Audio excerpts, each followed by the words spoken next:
নমস্কার নমস্কার নমস্কার নমস্কার নমস্কার নমস্কার নমস্কার নমস্কার নমস্কার নমস্কার আপনাদের সবাইকে সবাইকে সবাইকে নমস্কার জানাচ্ছে আপনাদের সৌমিত্র বসু 92.7 বিগ এফএম এ শরণাগতর পক্ষ থেকে সবাইকে শুভ কামনা জানাচ্ছে, অজস্র অজস্র শুভ কামনা জানাচ্ছে, সবাইকে স্বাগত জানাচ্ছে আজকের এই শরণাগত অনুষ্ঠানে এবং সবাইকে শুভ সকাল জানাচ্ছে। শুভ হোক, চারপাশে বড্ড অশুভ না, শুভ হোক। আজকের দিনটি কি কি কারণে বিশেষ সেই কথা আপনাদের বলি। প্রথমেই বলি, আজ কমনওয়েলথ দিবস, 24শে মে আজকে কমনওয়েলথ দিবস। শ্রী শ্রী শ্যামানন্দ প্রভু তিরোধান তিথি। এই শ্যামানন্দ প্রভু রাধারানীর নূপুর পেয়েছিলেন। শ্রী মাধবদেব মহাপুরুষের আবির্ভাব তিথি ও পূজা, এটা আসামে মাধবদেব একজন অত্যন্ত খ্যাতকীর্তি সন্ত বলতে পারি। এবারে বলি বেনি মাধবশীলের পঞ্জিকা অনুযায়ী আজকের দিনটার কথা। আজকে 10ই জ্যৈষ্ঠ 1431, ইংরেজি 24শে মে 2024, শুক্রবার। সূর্যোদয়ের সময় ভোর 4:57, সূর্যাস্তের সময় সন্ধে 6:12। আজকে প্রতিপদ অনুরাধা নক্ষত্র। জন্মে বৃশ্চিক রাশি, বিপ্রবর্ণ, দেবগণ। দিনের বেলা 10:03 গতে রাক্ষসগণ। আমাদের হোয়াটসঅ্যাপে চিঠি পাঠাবার নাম্বার 9831922927। চিঠির গোড়ায় অতি অবশ্যই SG লিখে দেবেন। আর এই শনিবারে মহাপুরুষের কথা লিখবার সময় ওই SGর পাশে একটু মহাপুরুষের কথা লিখে দেবেন, কেমন? অতি অবশ্যই লিখতে হবে। এবারে বলি আজকের অনুষ্ঠান সম্পর্কে। প্রথমে তো পুরাণ চিরন্তন। পুরাণ চিরন্তনে এর আগে আমরা জনকের কথা বলেছিলাম, শেষ করেছিলাম। সীতার বাবা যে জনক, তার সূত্র ধরে রাম এবং সীতার, লক্ষণের এবং উর্মিলার, ভরত শত্রুঘ্নর সঙ্গে মান্ডবী শ্রুতকীর্তির বিয়ের কথা হয়েছিল, ইত্যাদি ইত্যাদি হয়েছিল। আজও জনকের কথা বলবো। আপনি ভাবতে পারেন যে জনকের কথা তো হয়ে গেল, আবার জনকের কথা কি? না, আরো জনক আছেন পুরাণে, আরো জনক আছেন মহাভারতে, অনেক জনক আছেন। তাদের সবাইকার কথা বলবো না, কিন্তু কারুর কারুর কথা বলবো। তো পুরাণ চিরন্তনে আজকেও তাহলে অন্য আরেকজন জনকের কথা, যিনি সীতার বাবা নন, অন্য আরেকজন জনক। তারপরে স্বামী বিবেকানন্দের রচনা থেকে পাঠ। সে রচনা আপনারা এর আগে শুনেছেন। সে রচনার নাম উপাসক ও উপাস্য। তার খানিকটা অংশ পড়ে শুনিয়েছি, তারপরের খানিকটা অংশ পড়ে শোনাবো। তারপর ঠাকুর শ্রী রামকৃষ্ণ পরমহংসদেবের কথামৃত থেকে পাঠ, আপনাদের চিঠিপত্র এবং শেষে বাইরে দূরে রাজবলহাটে আছি আমরা, রাজবল্লভী দেবীর মন্দির দেখতে এসেছি। 92.7 বিগ এফএম এ শরণাগত অনুষ্ঠানে এবারে পুরাণ চিরন্তন। আমি আছি আপনাদের সঙ্গে, আপনাদের সৌমিত্র বসু। ফিরে আসছি, একটু গান শুনিয়ে দিই, কেমন? কথা বলবার জন্য পুরাণ চিরন্তন এই পর্বে। জনক মানে আগেই বলেছি সীতার বাবা জনক নন, তার কথা হয়ে গেছে। এইবারে মহাভারতে আমরা অনেক জনকের নাম পাই। ধরুন জনক জনদেব, নাম শুনেছেন না? করাল জনক, জনক ধর্মধ্বজ, জনক ঐন্দ্রদ্যুম্নি, জনক বসুমান, এরকম অনেক জনক আছেন পুরাণে। আমি তাদের সকলের সম্পর্কে এখন জনক জনক জনক জনক করতে করতে যাব পুরাণ চিরন্তনে, সেইটা ভালো দেখাবে না। আর তাদের সকলের যে খুব একটা গল্প আছে তাও নয়। যাদের ক্ষেত্রে কিছু গল্প বলবার আছে সেই সমস্ত জনকদের কথা একটু শোনাবো। সামান্যই দু একজনের কথা একটু শোনাবো। মানে আসলে পুরাণে জনকের বংশে যাদের জন্ম তারা সবাই জনক নামে পরিচিত। এদের সবার উপরে আছেন যিনি, তিনি হচ্ছেন জনক বৈদেহ বা বিদেহ জনক। এই বিদেহ জনক, নিমির পুত্র জনক, তিনি উপনিষদের কাল থেকেই আত্মতত্ত্বজ্ঞানী রাজর্ষি। এই বিদেহ বংশের জনক নামে প্রসিদ্ধ যে রাজারা, তারা সকলেই পরম জ্ঞানী, তারা সকলেই ব্রহ্মজ্ঞ হিসেবে প্রসিদ্ধ। এরা সকলেই জনক নামে পরিচিত। কিন্তু প্রত্যেকের আলাদা আলাদা নাম, প্রত্যেকের আলাদা আলাদা পরিচয়। তো আমরা আজকে এই বৈদেহ জনক তাকে নিয়ে একটা দুটো কথা একটু বলি। এই যে বৈদেহ জনক, এর জন্ম কিভাবে হয়েছিল বলি। বৈদেহ জনকের বাবা হচ্ছেন নিমি। এই নিমির কথা আপনাদের বলেছি এর আগে। এই যে জনক রাজা, সীতার বাবা যে জনক, সেই জনক রাজার কথা বলতে গিয়ে বলেছি যে এই হরধনু নিমির পুত্রকে দেবতারা দিয়েছিলেন, মহাদেবের সেই হরধনু। তো সেই যে নিমি, সেই নিমি সূর্য বংশের খুব বিখ্যাত রাজা, তার ছেলে। তিনি একটা যজ্ঞের আয়োজন করেন, বিরাট একটা যজ্ঞের আয়োজন করেন। যজ্ঞ মানে তো একটা সাংঘাতিক ব্যাপার, আপনারা বুঝতেই পারেন তার কত আয়োজন, তার কত খুঁটিনাটি নিয়ম কানুন। সেই সমস্ত কিছু নিয়ে বশিষ্ঠের সঙ্গে তার একটা বিরোধ হয়, রাজার সঙ্গে পুরোহিতের বিরোধ, রাজার সঙ্গে বলতে পারেন কুলগুরুর বিরোধ, এবং দুজনেই খুব শক্তিশালী, দুজনেই তার দিক থেকে খুব শক্তিশালী। এইটাই আমাদের যে প্রাচীন সভ্যতা, সেই সভ্যতা এইটা কিন্তু খুব হতো, জানেন তো। মানে ব্রাহ্মণ এবং ক্ষত্রিয়ের মধ্যে লড়াই, এইটা কিন্তু তখনকার দিনে খুব হতো। এটা এটা বিদেশেও হয়েছে, এটা ইউরোপেও হয়েছে। চার্চ ভার্সেস স্টেট, এটা একটা লড়াইয়ের বিষয়। অর্থাৎ রাজার ক্ষমতা বেশি, যিনি প্রজা পালন করেন, যিনি রাজ্য পরিচালনা করেন, তার ক্ষমতা বেশি, নাকি যিনি দেবতার সঙ্গে সংযোগ ঘটিয়ে দেন, যিনি অধ্যয়ন অধ্যাপনা করেন, যিনি মানুষের পরলোকের মঙ্গলের ব্যাপারটা দেখেন, তার ক্ষমতা বেশি। এই নিয়ে একটা দ্বন্দ্ব। তো যাই হোক, সে তো অন্য জ্ঞানের কথা। বশিষ্ঠের সঙ্গে নিমির একটা দ্বন্দ্ব বাঁধলো। বশিষ্ঠ নিমিকে একটা অভিশাপ দিলেন। কি অভিশাপ? যে তুমি বিদেহ হও, বিদেহ হও, তুমি দেহবিহীন হও, দেহবিহীন হও। কথাটার মানে কি হলো বলুন তো? সেই মানের কথা বলবার জন্য ফিরে আসছি গানের পর 92.7 বিগ এফএম এ শরণাগত অনুষ্ঠানে। আমি আছি আপনাদের সঙ্গে, আপনাদের সৌমিত্র বসু। যে তুমি বিদেহ হও মানে তুমি দেহচ্যুত হও। আচ্ছা, দেহচ্যুত হওয়া মানে কি? আপনি যে বেঁচে আছেন, এই বেঁচে থাকার প্রমাণ কি? আপনার দেহ আছে। আপনার দেহটা যদি না থাকে তাহলে আপনি বেঁচে নেই। যদি কেউ মরে যায় তাহলে দেহটাকে নষ্ট করে ফেলে দেওয়া হয়, পুড়িয়ে দেওয়া হয়, কবর দেওয়া হয়, কি যা হোক কিছু করা হয়। তার মানে এই দেহটাই হচ্ছে আমি যে বেঁচে আছি, আমি অস্তিত্বের কথা বলছি না। দেহ না থাকলেও আপনার আত্মা আছে, তার অস্তিত্ব আছে, আমি ওসব তর্কের মধ্যে যাচ্ছি না। আমি বলছি দেহ যদি না থাকে তাহলে বাপু আপনাকে বেঁচে থাকা কোনো জীব বলে আমরা মনে করতে পারবো না। তাহলে মৃত্যুর অভিশাপ এটা, যাতে আত্মা থেকে শরীর আলাদা হয়ে যায়। নিমি অপুত্রক ছিলেন, তাহলে বংশের কি হবে? নিমির দেহ তখন ঋষিরা, প্রাণহীন দেহ, তার শরীর অরণি কাষ্ঠের মধ্যে মন্থন করলেন। অরণি কাষ্ঠ আপনারা জানেন, খুব পবিত্র কাষ্ঠ, যা দিয়ে যজ্ঞ হয়।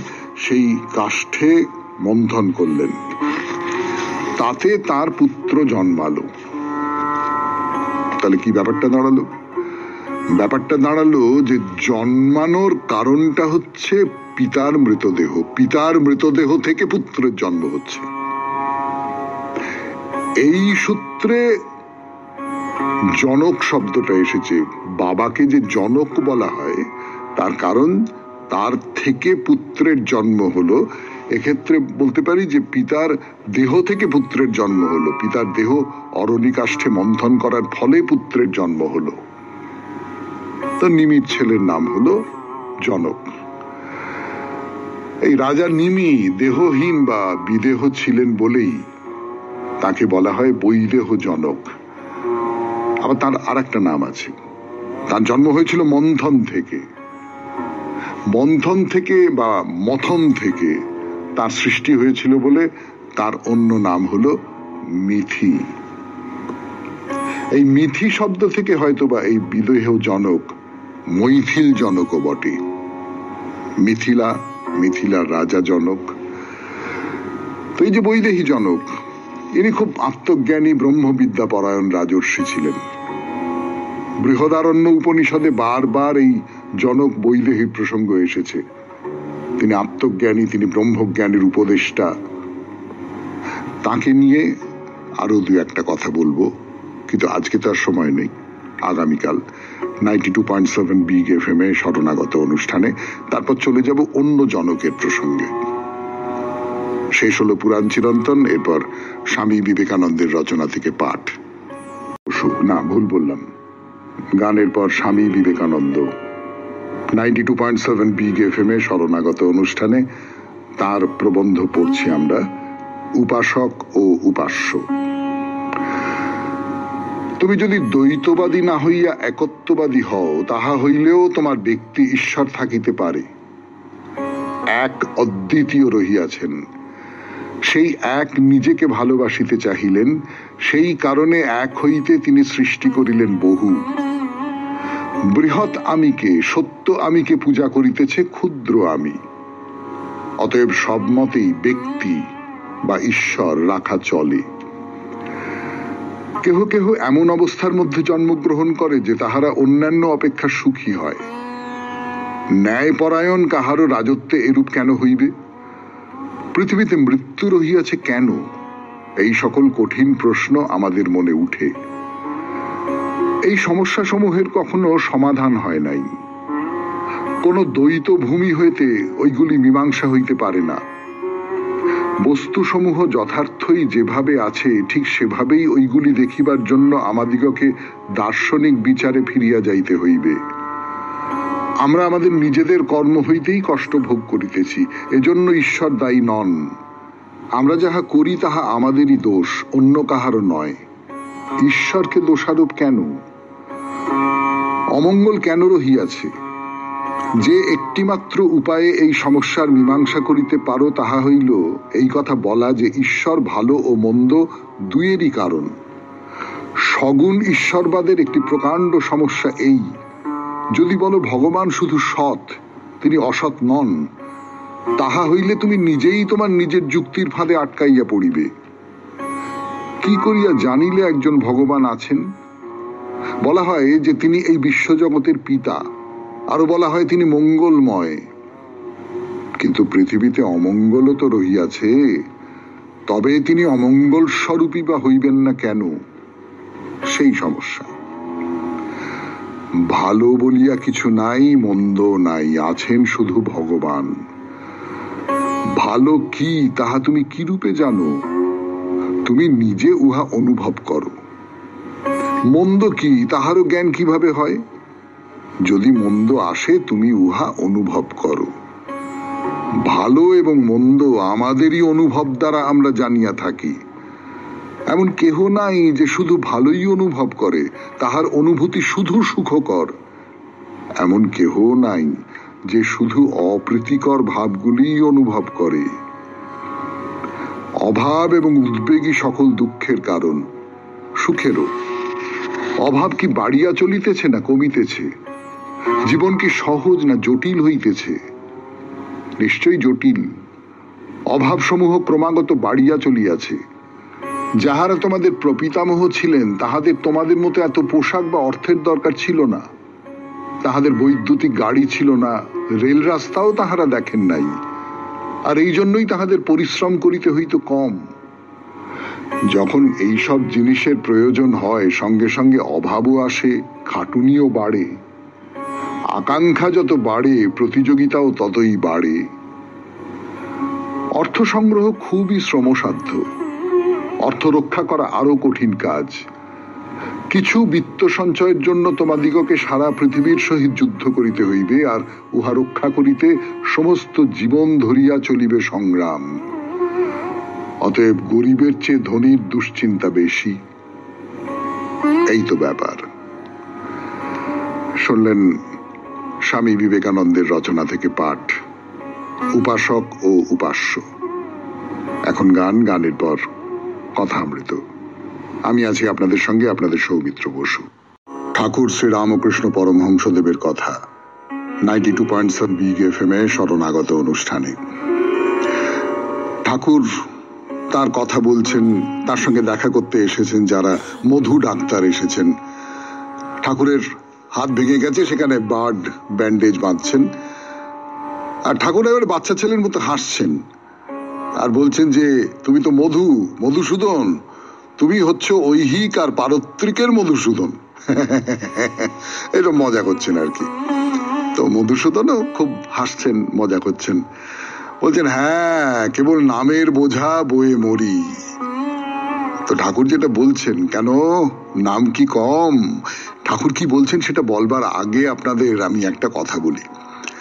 আচ্ছা, এই যে নাম, এই নামটাই কি আমার পরিচয়? হ্যাঁ, আপনি বলবেন হ্যাঁ তাই তো, নামটাই তো তোমার পরিচয়।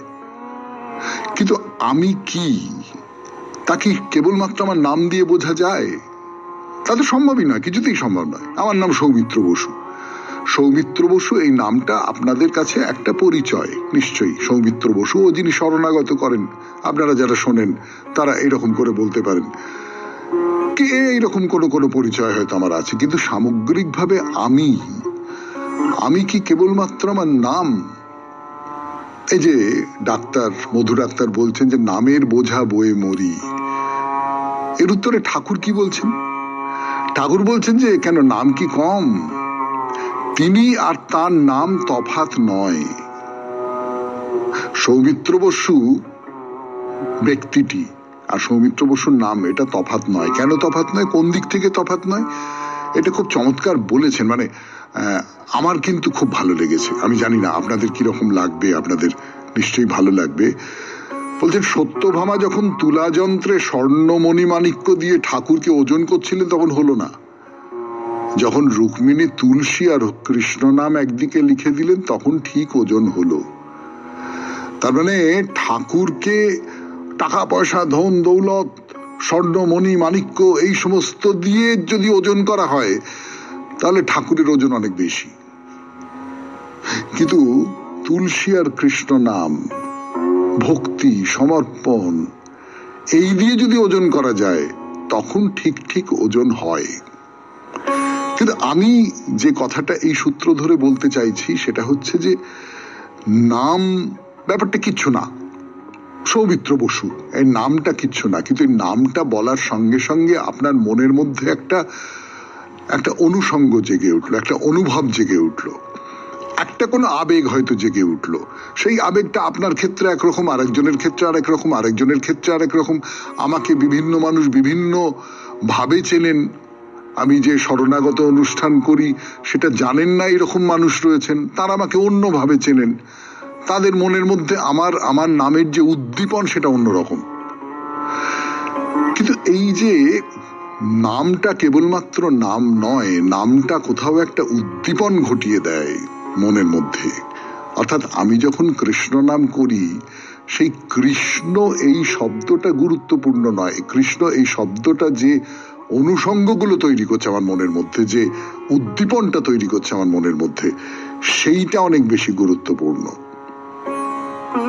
সেই নামটা আসলে এই সবটাকে, আমি যখন কৃষ্ণ বলি তখন এই সবটাকে বলি, সেই সবটাকে খুব ছোট্ট করে কৃষ্ণ নামে ডাকি। 92.7 বিগ এফএম এ শুনছেন কথামৃত থেকে পাঠ করে শোনাচ্ছি আমি আপনাদের সৌমিত্র বসু। হাত ভেঙে গেছে, বার্ড বেঁধে দিচ্ছেন, ব্যান্ডেজ বাঁধছেন, মেঝেতে বিছানা করা হয়েছে, ঠাকুর মজা করছেন, মেঝেতে এসে শুয়ে পড়েছেন আর সুর করে করে বলছেন রাইয়ের দশম দশা, বৃন্দে বলে আর কত বা হবে। এই যে হাত ভেঙেছে তার সূত্র ধরে বলছেন রাইয়ের দশম দশা, তো বৃন্দে বলছে আর কত হবে। তা ভক্তরা চারদিকে বসে আছেন, ঠাকুর আবার গাইছেন সব সখী মিলি বৈঠল সরোবর কুলে। সব সখী সরোবরের ধারে এসে বসেছে, ঠাকুর যেন সরোবর আর সখীরা সব চারপাশ ঘিরে বসেছে। মজারই কথা, মজা করেই বলছেন, গান গেয়ে গেয়ে বলছেন, কিন্তু এই মজাটার ভেতরে সত্যি সত্যি একটা মানে আমরা তো আবিষ্কার করতে পারি না? যে এই যে ঠাকুর যেন সত্যি সরোবর, সচ্চিদানন্দ সরোবর, ঠাকুর যেন সত্যি সত্যি সেই সুপেয় জল, জলের আধার, যে জল একেবারে কাকচক্ষু নির্মল, সেই জল যেন আমি অঞ্জলি ভরে পান করতে পারি। এই জন্যে চারপাশে জড়ো হয়েছেন তার ভক্তরা, সখীর মতন করে চারপাশে জড়ো হয়েছেন। এই রকম করে হয়তো ঠাকুরের এই কথাটাকে দেখা যায়। ঠাকুর এই মানে করেছিলেন কিনা আমি জানি না, আমি বলতে পারবো না। মহেন্দ্র গুপ্ত এই মানেতে লিখেছেন কিনা তাও আমি জানি না, কিন্তু আমার কিরকম মনে হচ্ছে, হ্যাঁ, ঠাকুরই তো মাঝখানে, ঠাকুরই তো সেই সরোবর, যে সরোবরের জলে যদি আমি নামি, যে সরোবরের জল যদি আমি পান করি, তাহলে শান্তি পাওয়া যায়, তাহলে তৃপ্তি পাওয়া যায়, তাহলে সমস্ত রকমের তৃষ্ণা মিটে যেতে পারে। তো ঠাকুর বলছেন যে আমার কলকাতার ডাক্তারদের তো বিশ্বাস হয় না। শম্ভুর বিকার হয়েছে, ডাক্তার সর্বাধিকারী বলে ও কিছু না, ঔষধের নেশা, তারপরেই শম্ভুর দেহত্যাগ হলো, এইসব কথাবার্তা বলছেন আর কি। তো যাই হোক, অধর তিনি জিজ্ঞেস করছেন যে আপনি কেমন আছেন। তো শ্রীরামকৃষ্ণ খুব স্নেহমাখা স্বরে বলছেন, এই দেখো হাতে লেগে কি হয়েছে, আছি আর কেমন। অধর মেঝেতে ভক্ত সঙ্গে বসে আছেন, ঠাকুর তাকে বলছেন, তুমি একবার এইটে হাত বুলিয়ে দাও তো। অধরের ছোট খাটটির উত্তর দিকে বসে ঠাকুরের শ্রীচরণ সেবা করছেন। ঠাকুর আবার কথা বলছেন মহিমাচরণের সঙ্গে, বলছেন অহৈত কি ভক্তি, তুমি এইটি যদি সাধতে পারো তাহলে বেশ হয়।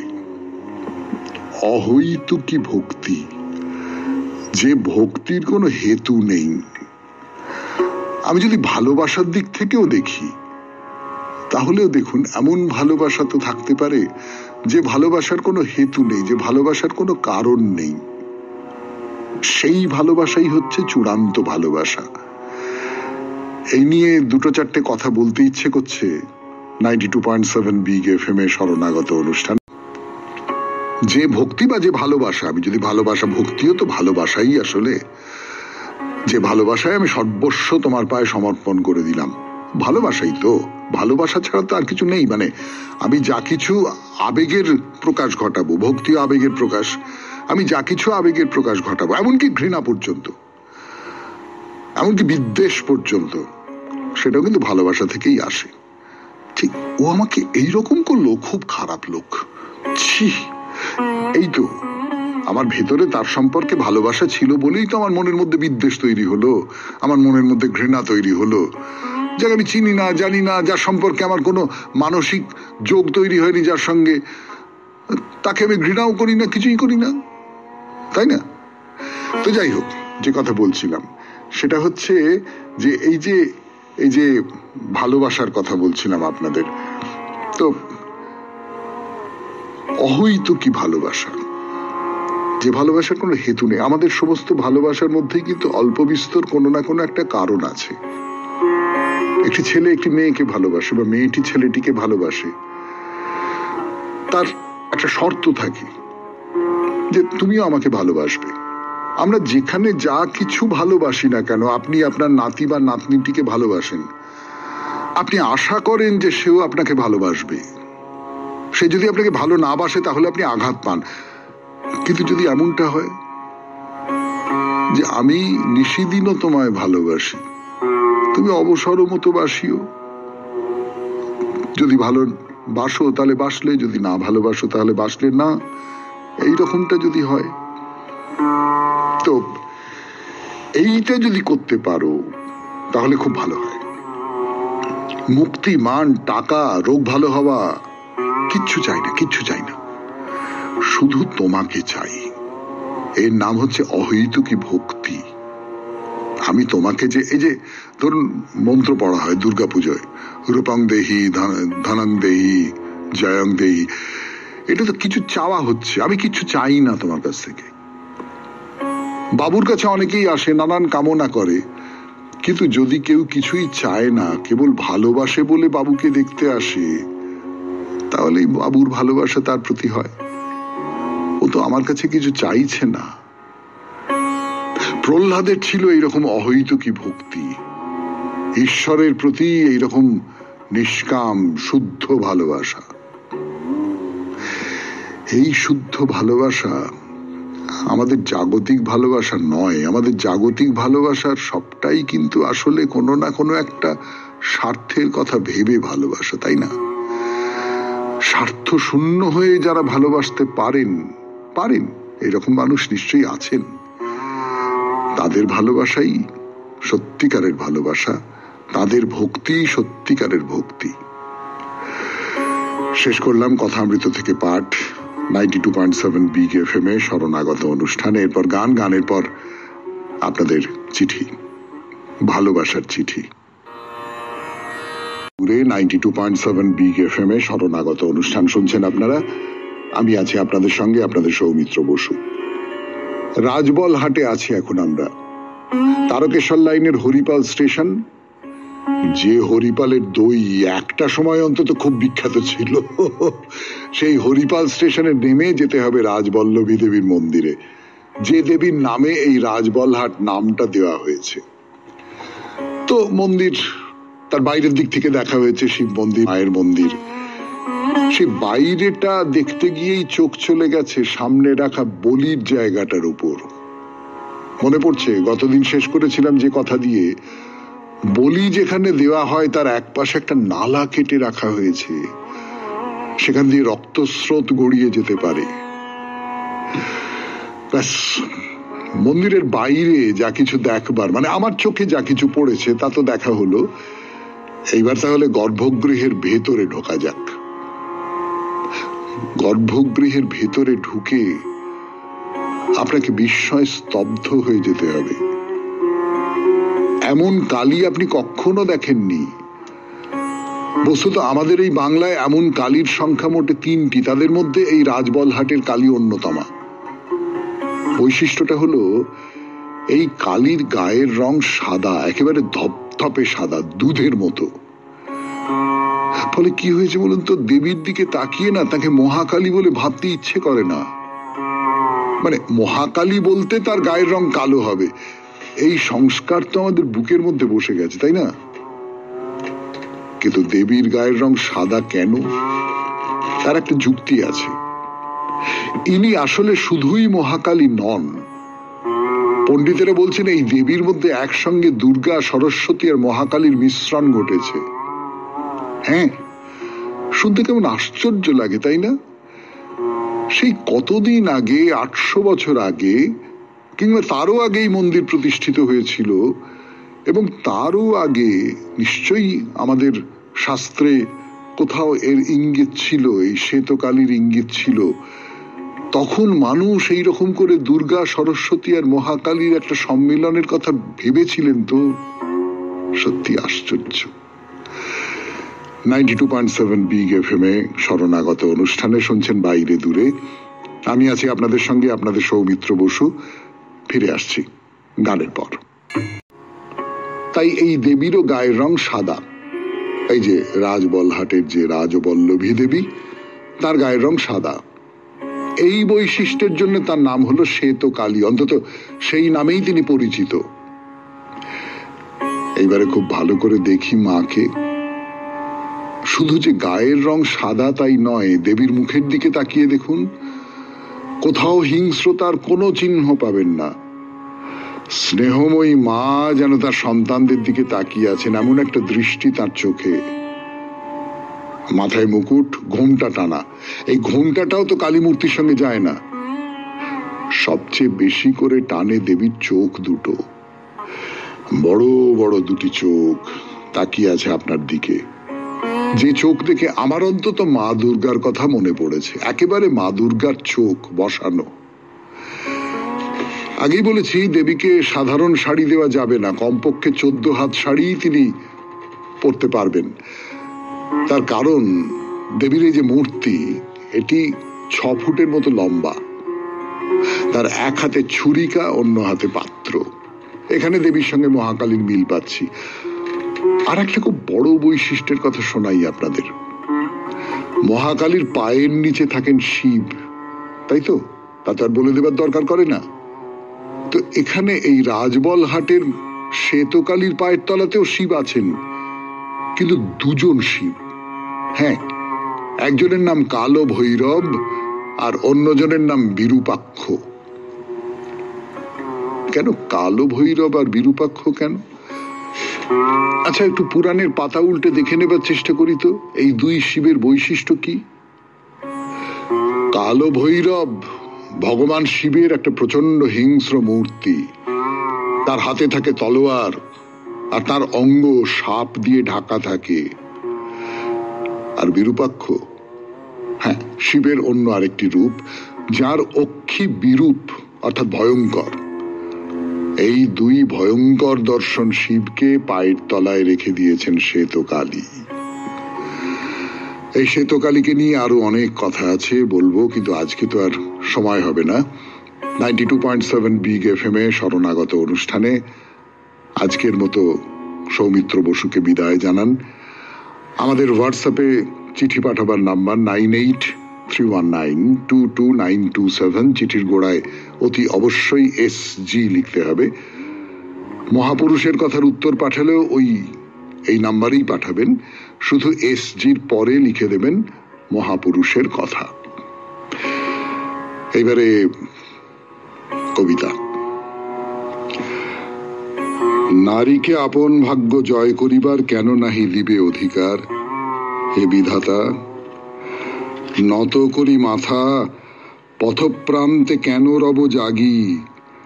ক্লান্ত ধৈর্য প্রত্যাশার পূরণের লাগি দৈবাগত দিনে শুধু শূন্যে চেয়ে রব, কেন নিজে নাহি লব চিনে সার্থকের পথ? কেন না ছুটাবো তেজে সন্ধানের রথ, দুর্ধর্ষ অশ্বেরে বাঁধি দৃঢ় বলগা পাশে, দুর্জয় আশ্বাসে দুর্গমের দুর্গ হতে সাধনার ধন কেন নাহি করি আহরণ, প্রাণ করি পণ? যাব না বাসর কক্ষে, বধূ বেশে বাজায় কিঙ্কিনি, আমারে প্রেমের বীর্যে করো অসংকিনী। বীর হস্তে বড়মাল্য লব একদিন, সে লগ্ন কি একান্ত বিলীন ক্ষীণ দীপ্তি গধূলিতে?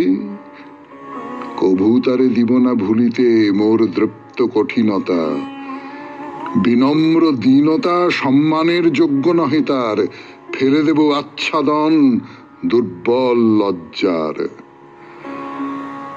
দেখা হবে ক্ষুব্ধ সিন্ধু তীরে, তরঙ্গ গর্জনোচ্ছ্বাস মিলনের বিজয় ধ্বনিরে দিগন্তের বক্ষে নিক্ষেপিবে। মাথার গুণ্ঠন খুলি কবতারে, মর্তে বা ত্রিদিবে একমাত্র তুমি আমার। সমুদ্র পাখির পক্ষে সেইখানে উঠিবে হুঙ্কার, পশ্চিম পবন হানি, সপ্তর্ষি আলোকে যাবে যাবে তারা পন্থা অনুমানী। হে বিধাতা, আমারে রেখো না বাক্যহীনা, রক্তে মোর জাগে রুদ্র বীণা। উত্তরিয়া জীবনের সর্বোন্নত মুহূর্তের পরে জীবনের সর্বোত্তম বাণী যেন ঝরে কণ্ঠ হতে নির্বারিত স্রোতে। যাহা মোর অনির্বচনীয় তারে যেন চিত্ত মাঝে পায় মোর প্রিয়। সময় ফুরায় যদি, তবে তারপরে শান্ত হোক সে নির্ঝর নৈঃশব্দের নিস্তব্ধ সাগরে।